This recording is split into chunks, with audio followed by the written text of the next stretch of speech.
Olá, bem-vindos, bem-vindas ao CNN Entrevistas. Eu sou Thais Herédia, estou aqui com meu colega Yuri Pita.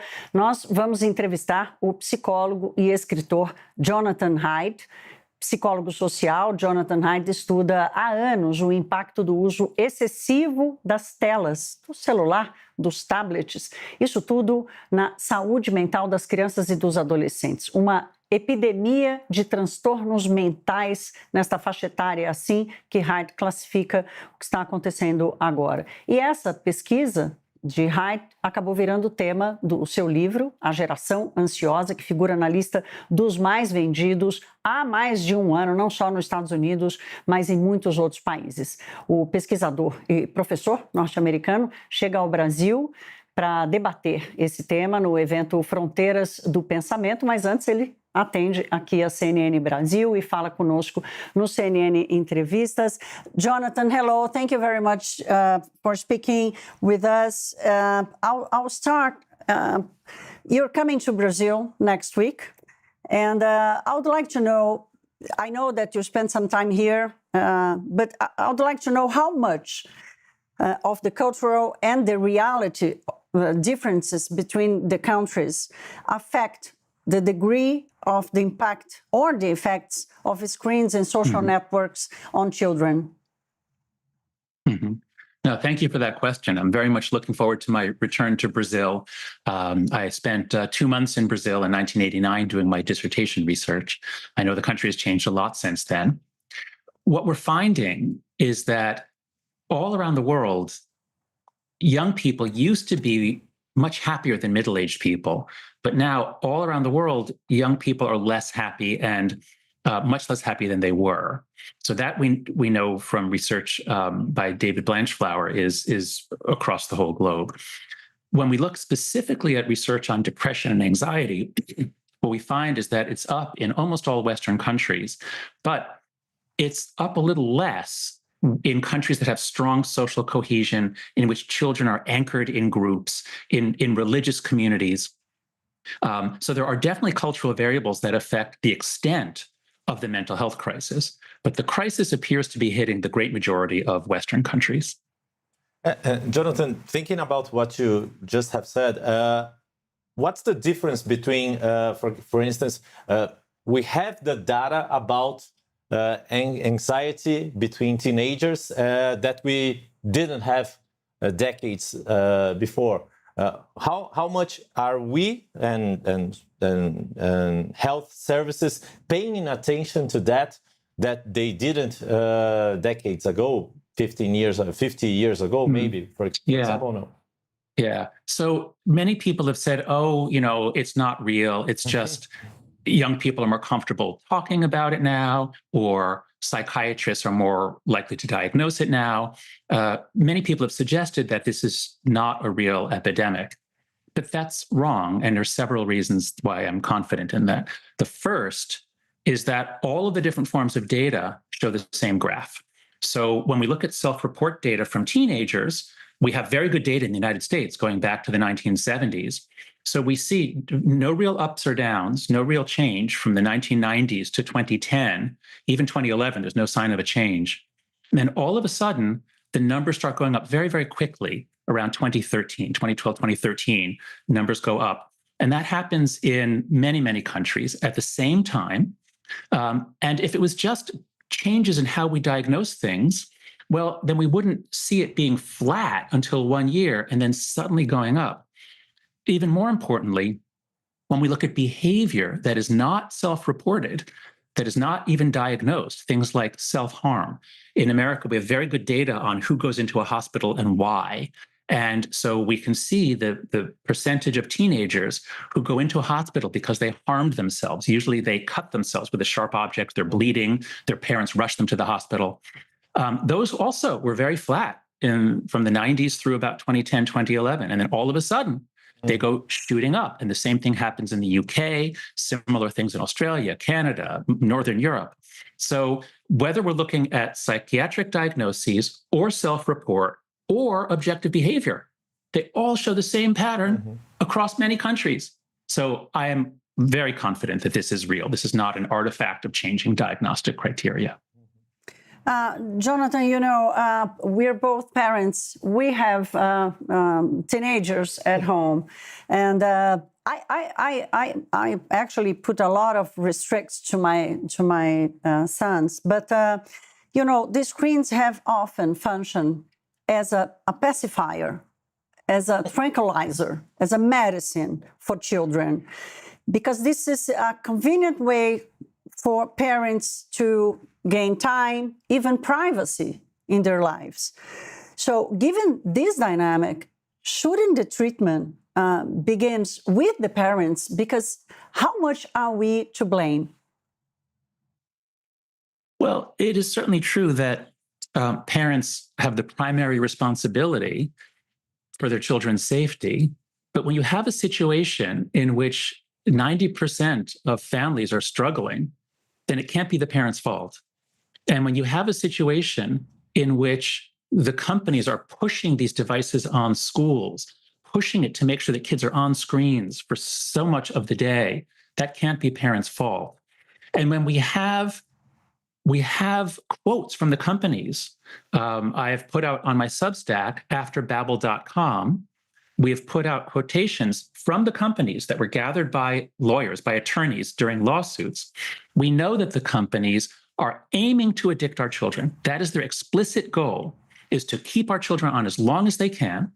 And they talk about the parental controls as a form of public relations. They know that they don't work. They know that most parents don't use them.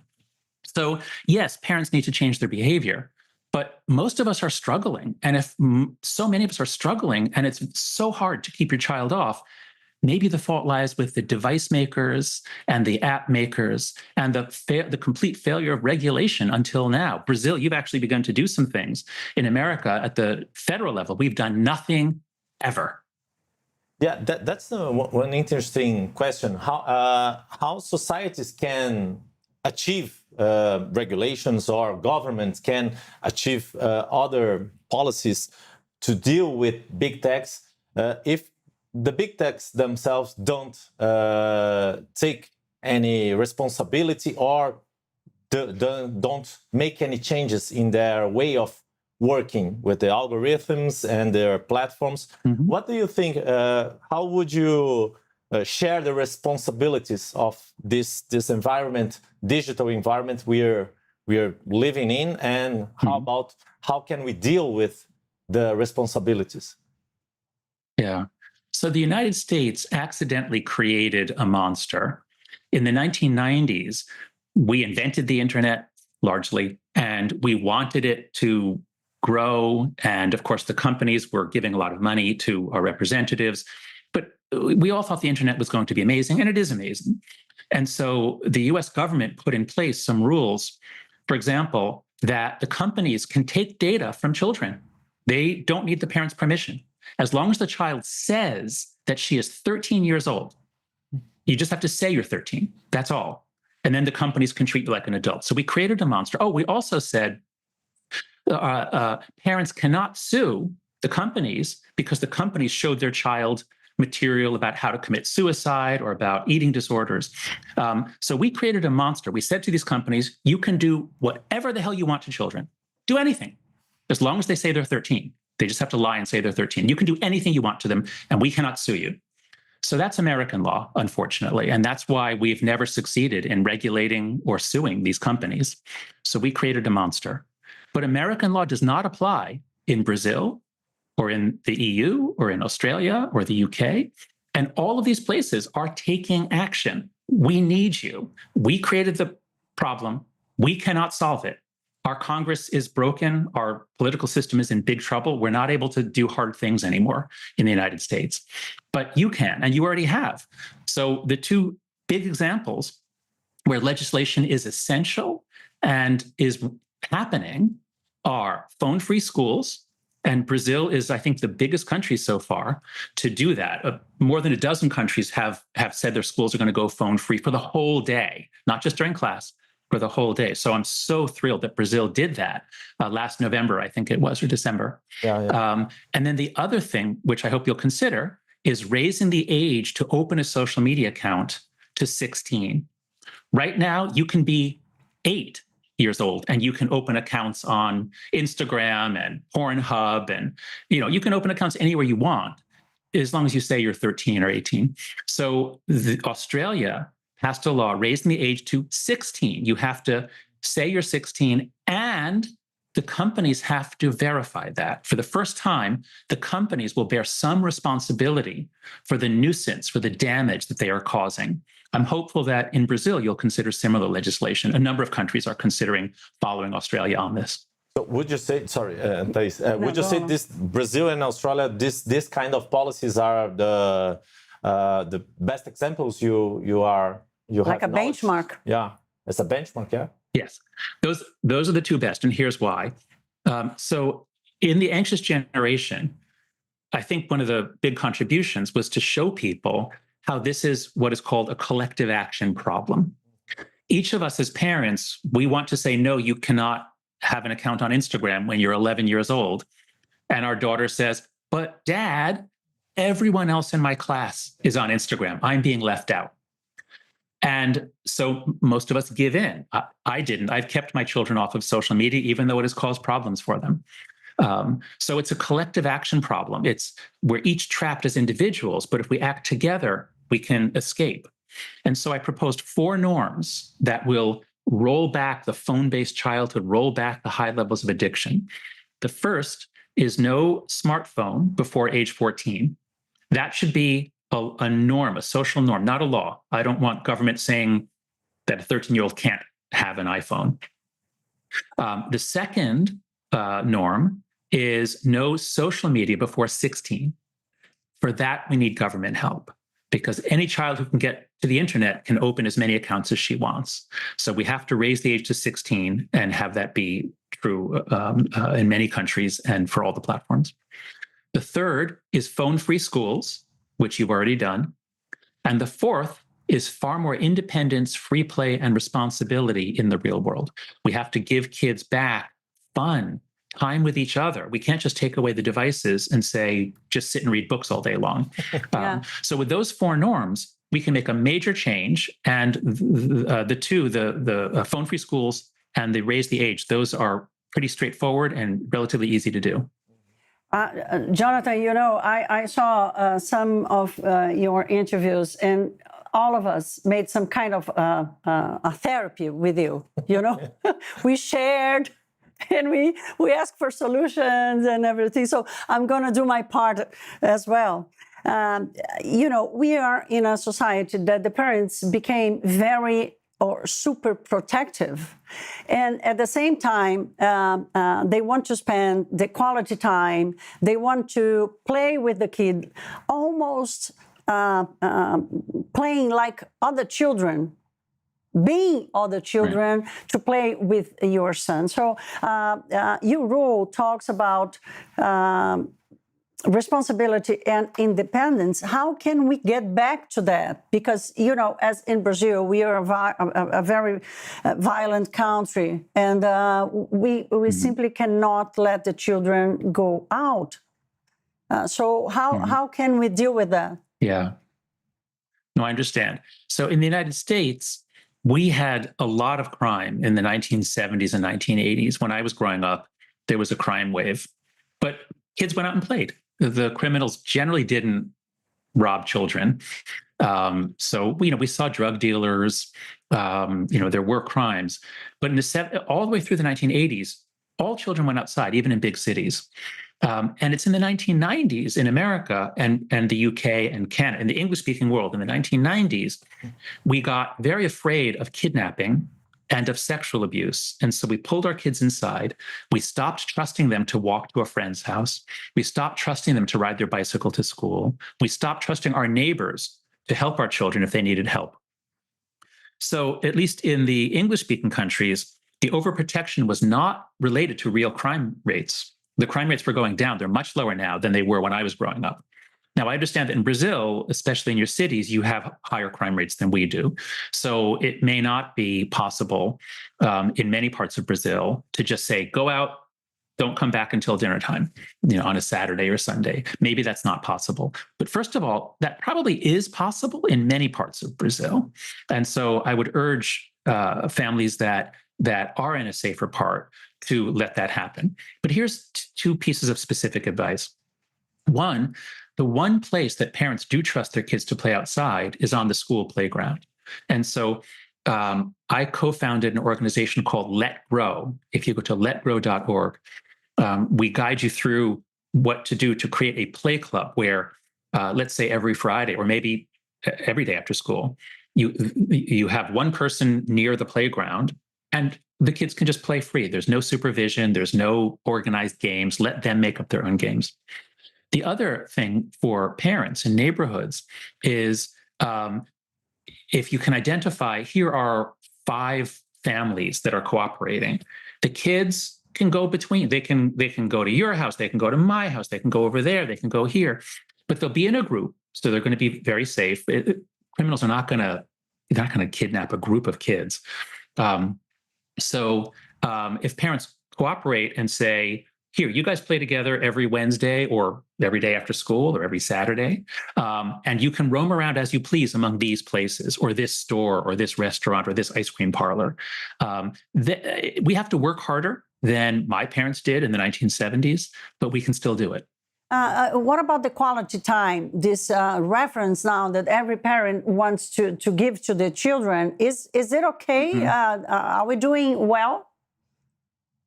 Well, if we could keep everything else equal and just give our kids a little more time talking with them or being close to them, that's probably a good thing, especially if you don't spend much time with your kids.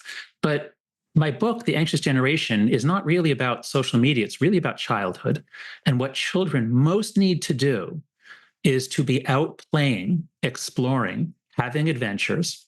When they're with the parents, they're with their secure base. The attachment system says, I am safe. And when you're on the secure base, you're not exploring, you're not learning very much. The whole point of the attachment system is the child now feels confident to go off base and explore and have adventures. And if something goes wrong, the child will come running back to the parents and check in and then go out again. That is what they most need. And that is what we stopped giving them, at least in America in the 1990s. So if you have a choice between giving your child more free play time with other kids or more quality time with you, probably it's going to be best for the kids to send them out to play. That's what they desperately need. That's what helps them grow. Time with you is nice, but as long as they feel loved, as long as they have a secure attachment and you spend some time with them, the most important thing is a lot more play and exploration. Jonathan, hearing you saying that, not only it's inevitable for me. I can avoid thinking about your book title, about anxiety, about parents' anxiety. What are you hearing from parents? Yeah. How much they are the anxious ones, actually, in being the perfect parents. I want to be the best father ever. I want to be a better father than my father was to me or my mother was to me. How do you deal with, what are you hearing from parents that want to give more independence to their children, want to raise better children than they were, and they are feeling anxious, actually? Yeah, I think there may be some anxiety around, am I a good enough parent? The social pressures around parenting fall overwhelmingly on mothers, not fathers. If I let my kids run around, people will say, oh, that father is, he's toughening them up or something. But mothers get a lot more judgment, and they're more often criticized for taking risks or for letting their child take risks. There's a lot of pressure. I assume it's the same in Brazil, where people will judge a woman harshly if her child is out exploring and they think it's dangerous. So I understand there are a lot of parents, especially mothers, have a lot of anxiety first about letting their kid out because they're afraid of what might happen. And secondly, anxiety about being judged because other parents will judge them, especially the mother, very critically. So that's why, again, this is a collective action problem. If one mother lets her kid out to play, well, then she gets judged and there's no one to play with. But if a whole town does it, now it's the norm and it's really fun and it works. And the kids learn independence and they develop skills and they grow. So the cure for anxiety, as we know in psychology, the cure for anxiety is exposure. We're very afraid to let our children out. The first time my wife and I let our son walk to school when he was 9 years old in New York City, he had to walk about a kilometer from our house. He had to cross many streets to get to his school when he was about 9 years old. We were very, very anxious the first day. And we gave him an iPhone. We didn't know any better. We just thought, oh, he needs a phone so we can track him. Let's give him an iPhone. We should have given him a flip phone, a simple phone. But anyway, we gave him an iPhone. And the first day, we were so nervous and we tracked him and we both watched his little dot move on the map. And our hearts were racing, but he made it. He's very competent. And then the next day, we did it again. And we were only a little bit anxious. And then the third day, we didn't even bother to look. So the cure for anxiety is exposure and also social support. If we all do it together, then we're not so anxious. Oh my goodness, I need help because I do it to my kids since today. One is 20, the others is 16. Oh my goodness, I hope they don't see this interview. So Jonathan, in your book, you bring a very important issue, that is the difference of the level of anxiety between girls and boys. And the girls are suffering much, much more. Why is that? Is there a specific treatment for them, or regulations, or anything else that we could do to, to keep them safer? Yes. So the girl's story and the boy's story are different. When we look at kids when they're 14 years old, the girls seem to be doing better. The boys are spending a lot of time on video games and pornography, and they enjoy that. So whereas the girls are spending a lot more time on social media, and they're much more anxious. So it looks like the girls are doing worse. And at 14, they are. And we'll come back to the boy's story, because when we look at age 28, the boys are actually doing worse. So we'll come back to that. But the girl's story is pretty straightforward. Any woman listening to this, remember what it was like to go through puberty. Remember what it was like to be aged 11, 12, 13, 14. Your body is changing. There's so much social comparison. You're being judged by how pretty you are, how sexy you are. So this has always been hard for girls. But social media makes it 10 times worse. You're comparing yourself not just to 10 other girls in your class, but to thousands of perfect girls on the internet, on social media, on Instagram. And you are very open to figuring out, how should I be? What is cool? What should I want? And we used to learn that from our older siblings and our parents and our local community.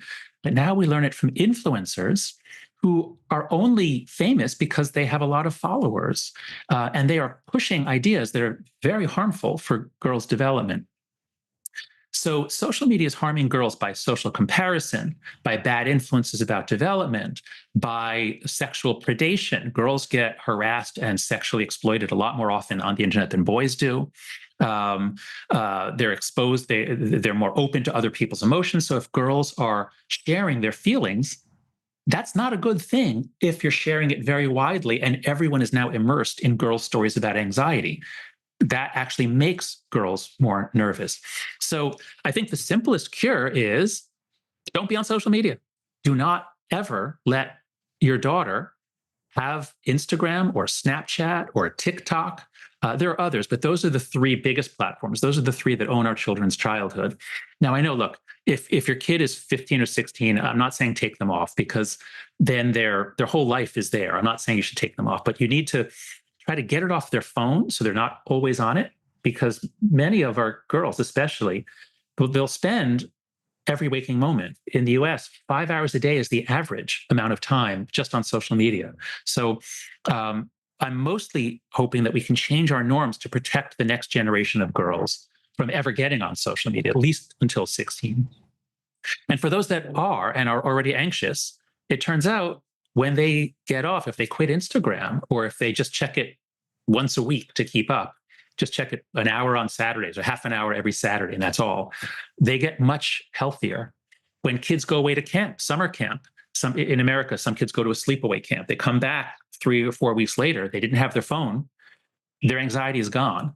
and then they pick up their phone and it comes back. So the digital environment is so toxic for girls. I don't think there's a way to make it really safe for them. And what about the boys, Jonathan? A few months ago, that Netflix series Adolescence bring us everyone thinking about how boys are getting more violent and all this incel and red pill environment. What have you been thinking and studying about that? Yes. When I started writing the book about 3 years ago, I thought it was going to be a book about girls on social media becoming depressed and anxious, because that's where the data was best. And I didn't know what the story was for boys 3 years ago, but now I do. It turns out it's no one thing. For the boys, the thing to focus on is dopamine and addiction. That is, dopamine is the neurotransmitter that is part of our motivation, learning, and reward centers. So take a video game. Video games are made so that a boy can pursue a goal. He gets it. He's reinforced. He takes an action. He's reinforced. And the dopamine circuits adapt to this chronic stimulation by becoming a lower level. They need a more stimulation in order to get the boy just back to normal. So boys who are spending a lot of time on video games and pornography, and later on gambling, boys are also vaping or consuming nicotine products. All of this is hitting their dopamine circuits in such a way that when they're not on a screen, everything is boring. Boys have a lot of difficulty doing things that are not on screens because it's boring compared to the screen. And this is part of the reason why they're doing so badly in school. I don't know the data from Brazil, but everywhere else we've looked, boys are declining relative to girls in their academic performance. And so we pay so much attention to girls, their problems are very visible, and we didn't used to pay so much attention to them. But now I think we've forgotten the boys in a lot of ways, because again, at 14, they don't seem so bad. They're playing video games and pornography. They're happy about that. They're lonely. The more time you spend on video games, it pushes out real world friendships. So they are lonely. But when we follow them out into being young adults, I think what we find is that the girls are more likely to have finished high school, finished university, gotten a job, and moved out of their parents' house. The boys are less likely to do all those things. They're much more likely at the age of 28 or 30 to still be living at home, playing video games and watching pornography. So I think we're decimating the boys, but the data on it hasn't been as good because we have very good data on mental health. We didn't see that the boys are dropping out of life. The show Adolescence was so powerful, especially for me, the line where the father says, he was up in his room on his computer. We thought he was safe. Yeah, Jonathan. I'm sorry. We have been. I'm going to interrupt you by right there because of the room. You know, there's the say that we are losing our kids for the room. How can we open this door and take the boy out? Well, first, so here are a couple of suggestions for families, especially if your kids are still young. The rule that I most wish I had done in my family was to say, no screens in the bedroom ever. When I was a child, the rule was you don't let a child have a television set in their bedroom. They'd be watching it all the time. But now we let kids have something 10 times more powerful than a television set, which is a phone or an iPad or even a laptop. And so I wish I had said the rule, and I urge everyone to do this, no screens in the bedroom ever. We have a desktop computer here in the living room or in the kitchen. You need the internet sometimes. Okay, you can use it there. But you can't be alone with strangers because every social media platform, even Roblox, even those for children, they all allow you to talk with strangers. And some of those strangers are men who want sex or money from your child or who want to influence them politically. So no screens in the bedroom ever. And then maybe, when the child is 14, you'll have to make an exception and say, okay, you can take a laptop into your bedroom to do homework, but then it comes out. So no matter what age your kids are, even if you can't do what I just said, all of us can say no screens in the bedroom after 10 p.m. Like you have to get it out in order to go to sleep. The worst stuff, a lot of the sextortion tends to happen late at night when a kid is alone in their bedroom with a computer or a phone. Yeah. Well, Jonathan, we're going to make a pause, and next I want to hear you about transition of this word to another one, a better one, if we can. Nós vamos fazer, então, essa primeira pausa e já voltamos com Jonathan Haidt. Até já.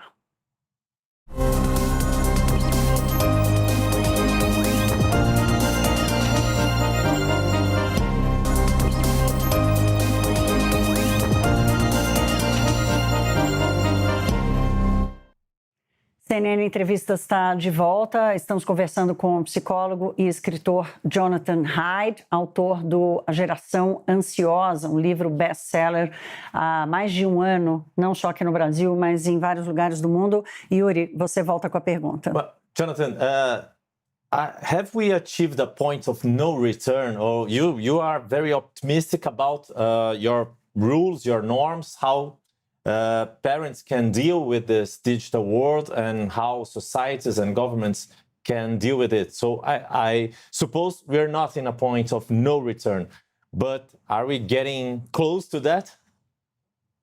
Mm-hmm. So when my book came out in March of 2024, the only real opposition I faced was the sense of resignation. A lot of people said, you can't put toothpaste back in a tube. The horse has left the barn. The train has left the station. It's too late, people said. The devices are going to be here. They're going to use them when they're adults. What can we do? But then an amazing thing happened, which is parents, especially mothers, began talking about the book with each other and then taking collective action.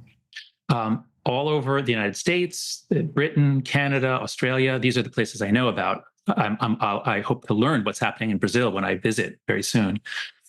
But it begins at the local level with families saying, hey, let's read this book together. And then let's do the things together.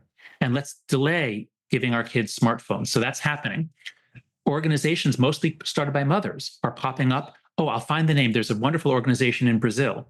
But smartphone-free childhood in the UK and many other countries. So there are local organizations, mostly composed of mothers, who are supporting each other, working together to enact the 4 norms. And then the other amazing thing is that most legislators in the world are parents. And they tend to have young children or teenagers, and they take action. So the way it has often happened is the wife of a legislator will read the book and say to her husband, hey, we got to do something about this. That's how Australia started. Or often many politicians are women. Now they're often too busy to read, but as soon as, to read books, but as soon as they hear about it, they want to take action too. So a lot of the initiative has come either from female legislators or from the wives of male legislators. But this is why this is happening all over the world. Legislation is happening all over the world. And so, no, I don't think we're too late. I don't think we've reached a point of no return, because we are returning, thanks to the efforts of all of these parents and schools and legislators. What happened after your book is that a lot of states in the US, or even countries as Brazil, we changed the policy in schools, and we got free phones in schools in a lot of places. So I would like to know about the transition time, how long it's necessary for us to feel that we overcome the crisis, the health mental crisis? Well, when children go away for 3 weeks without their phones, their anxiety levels drop. When students are assigned to go do things in the real world, this is called the Let Grow project. When they go do things, they go out to a store, they do an errand. This also reduces their anxiety within a few weeks. So if a whole town or whole school were to go phone free, give the kids more independence, you do start to see more happiness, more excitement, more positive energy within a few weeks. Now, how long will it take before we would see declines in national levels of depression and anxiety?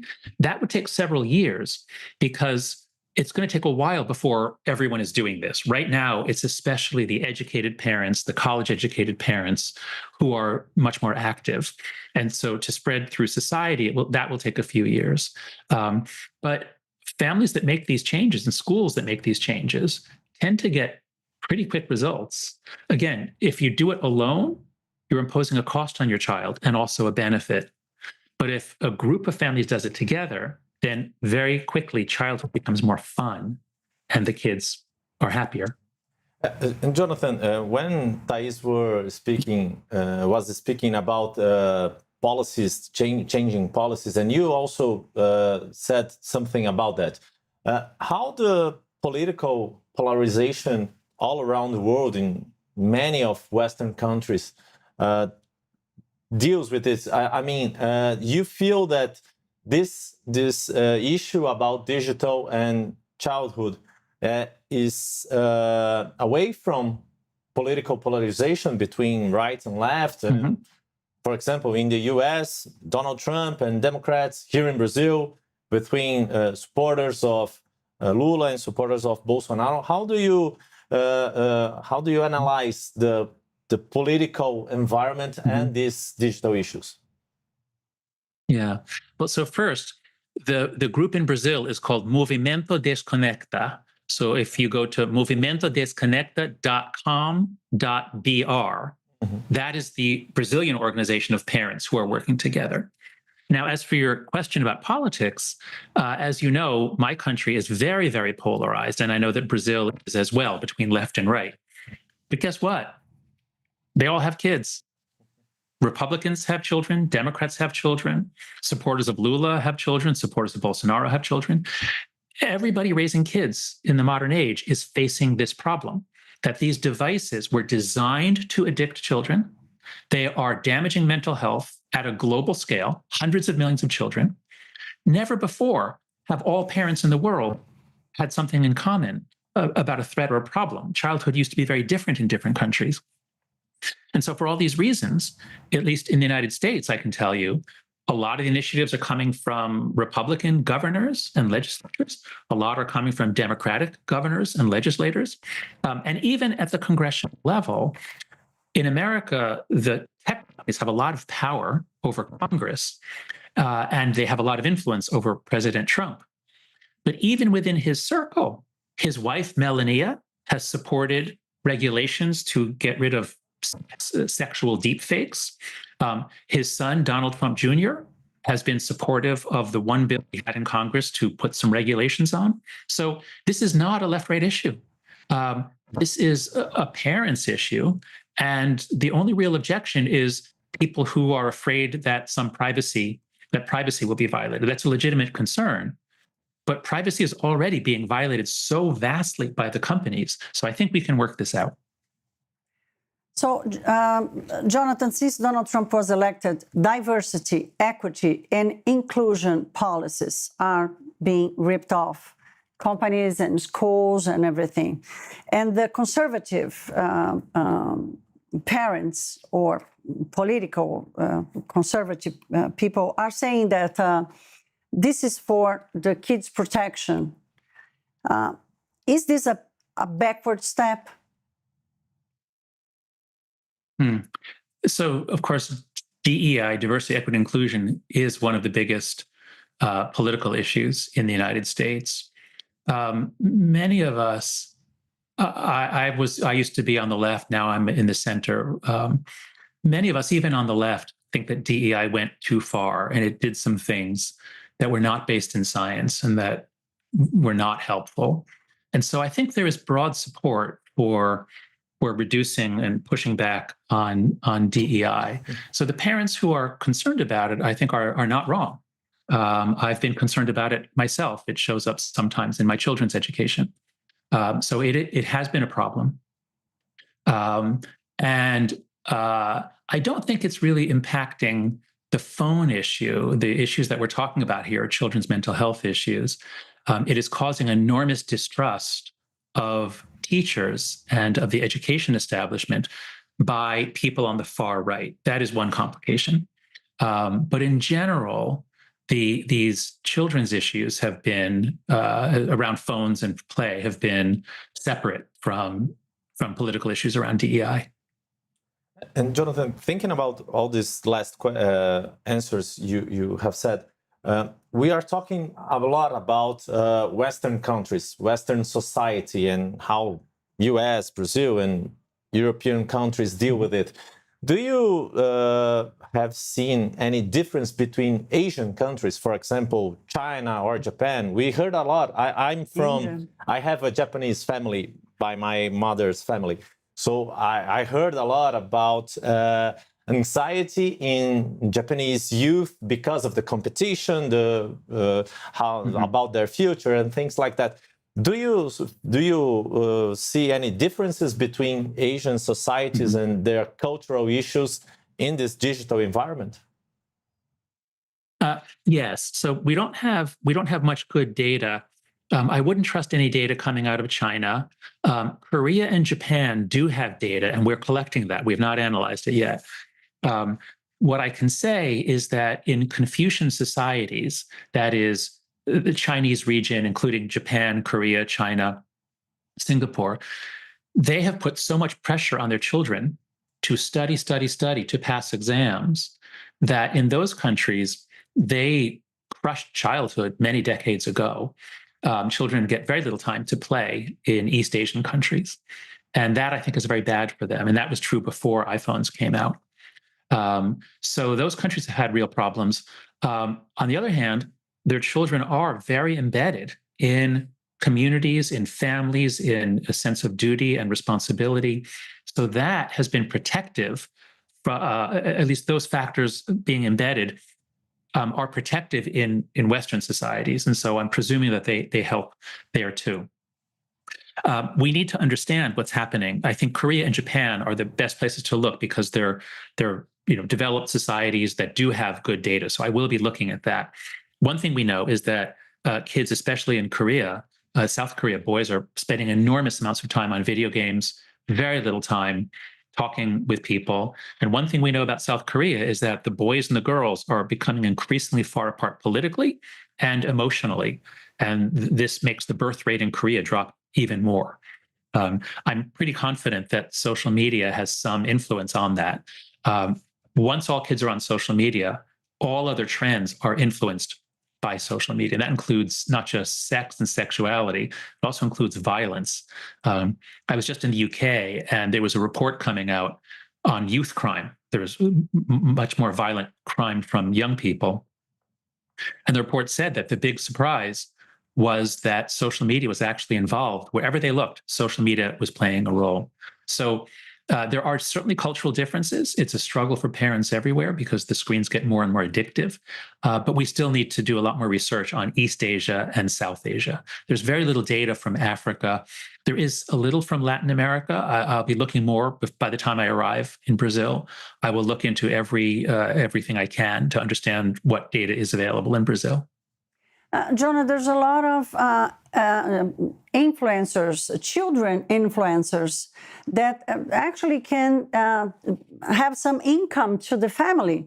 And so parents allow them not just be on the social media, but be the way of getting income by the social media. How to deal with that? The same way we deal with parents who would send their kid out to work in a factory when he was 10 years old. We say no. The same way we would say if parents put their daughter out for prostitution, we would say no. When this all started, we didn't know that this was harmful. We thought it was cute. But when you raise a child, especially a girl, on stage with everyone commenting on her, thousands of people commenting on her appearance, her hair, her skin, her breasts when she's older. This is terrible. This is not an innocent way to make money. So I think we just have to say, no, this should be illegal. Bringing children into the attention economy as products. And remember, we are not the customers of these companies. We are the product. The customers are the advertisers. And so to offer up your child as a product, even if you get a kickback, you get some money from selling your child to the advertisers, I don't think that should be legal.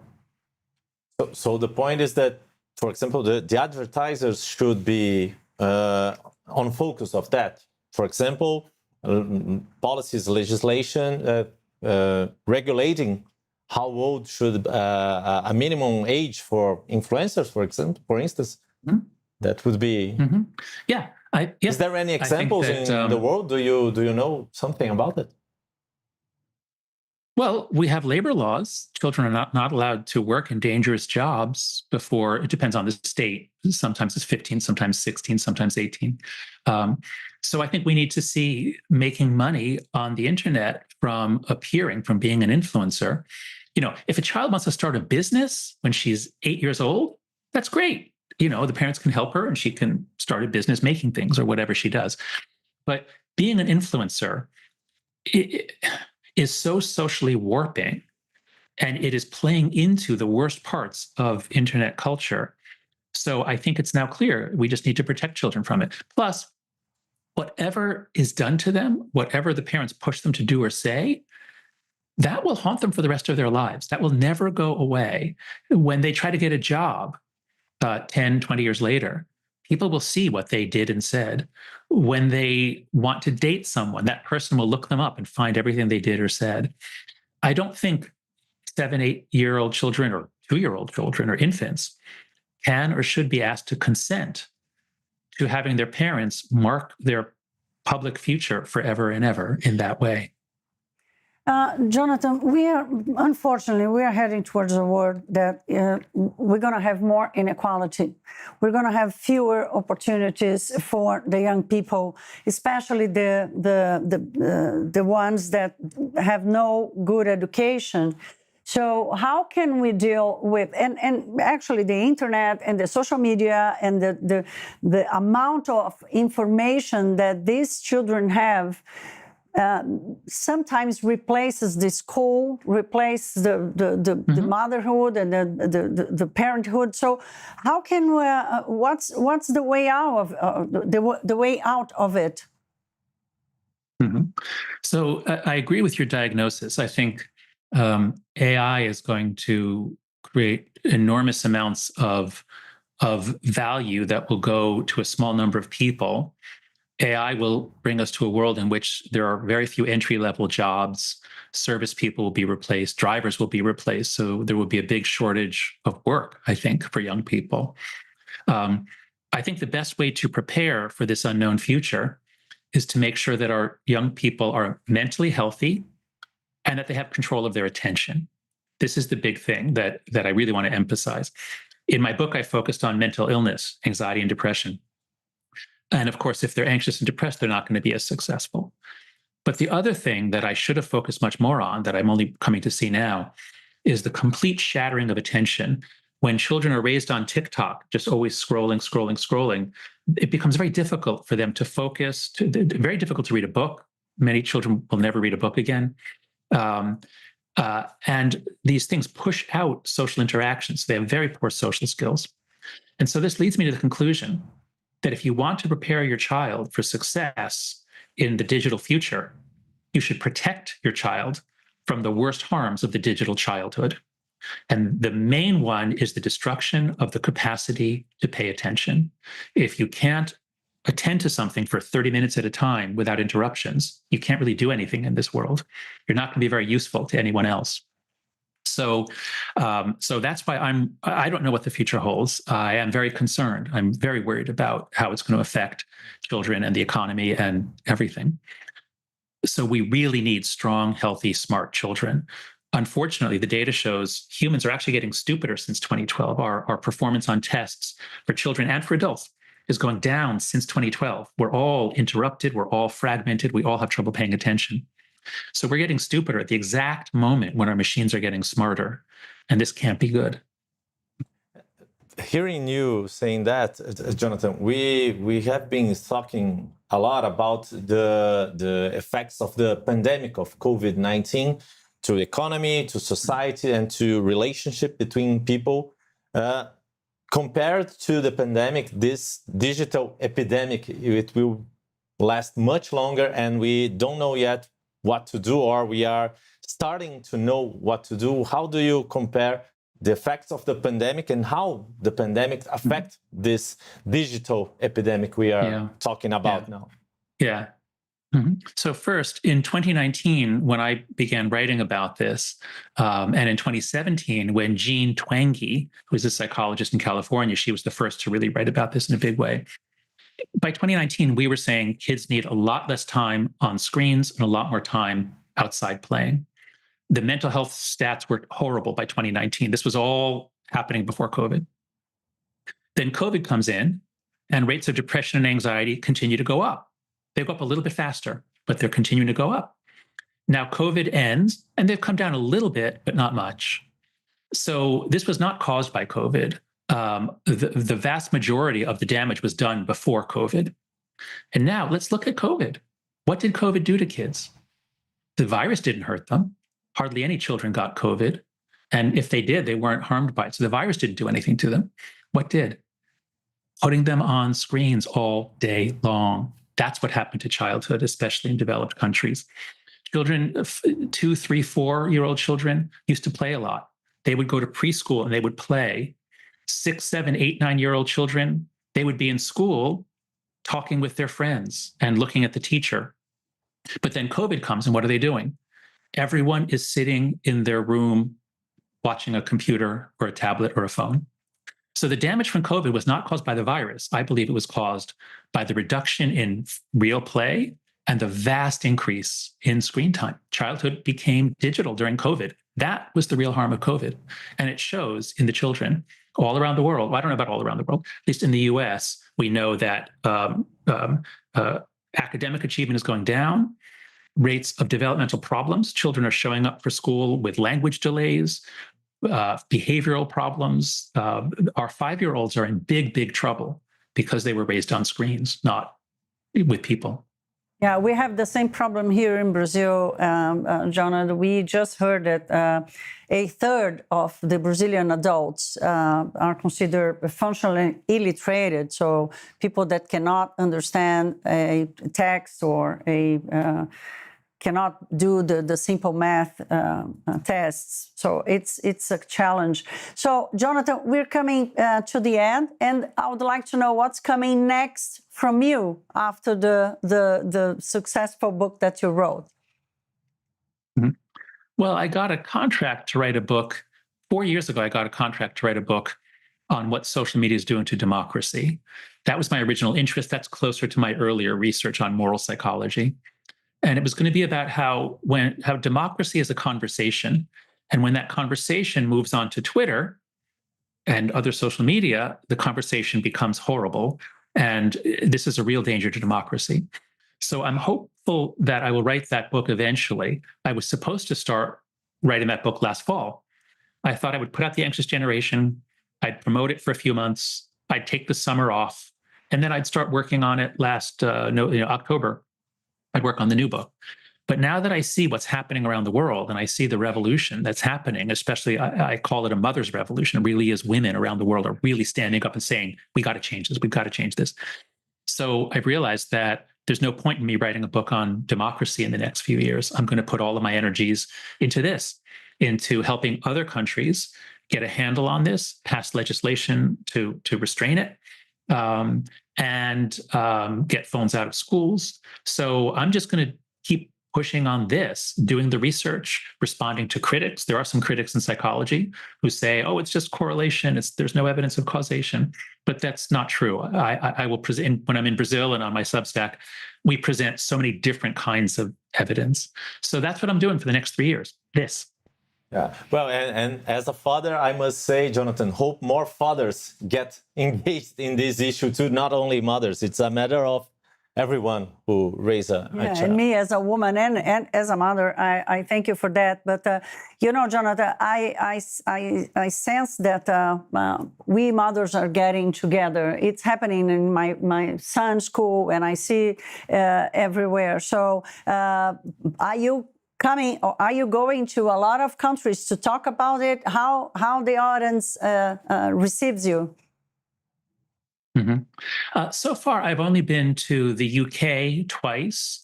And last month, I went to France, the Netherlands, and back to the UK. And then next month or next week, I'm coming to Brazil. I've done a lot of Zoom calls. That's a very efficient way, especially Asia is very far away. But I've done Zoom calls with, say, the health minister or the education minister in Singapore or Indonesia. So I'm just so busy trying to run the movement that I haven't been able to fly around the world very much. I've mostly just stayed in New York City, where I live, where I teach, and I'm using Zoom to reach and help different groups and governments around the world. I just want to be sure to say to everybody listening, please go to anxiousgeneration.com. We have so many resources for you, whether you're a legislator or a parent or a teacher. This is a global movement. It began just as a book, but it's become a global movement. And it's a movement of many other groups, such as Movimento Desconecta. So a lot is happening, and I'm going to do my best to promote it. So, Jonathan, I know you speak a little bit of Portuguese, so I'm going to thank you in Portuguese. Muito obrigada pela conversa. Espero que você tenha ótimo momento aqui no Brasil. Fronteiras do Pensamento é um evento importante que a gente aprende muito. Eu espero que aconteça o mesmo com você. Muito obrigada e até uma próxima. Muito obrigado a vocês. É muito prazer em falar contigo, com vocês. Já está ótimo assim. Muito obrigada, Jonathan. Obrigada, Yuri. Uma boa-vinda ao Brasil, Jonathan. Thank you so much. Thank you. Obrigado. A vocês que ficaram conosco aqui no CNN Entrevistas, não dá para dizer uma boa tarde, uma boa noite, porque estamos em todos os horários, mas de qualquer forma, obrigada pela companhia. Até uma próxima.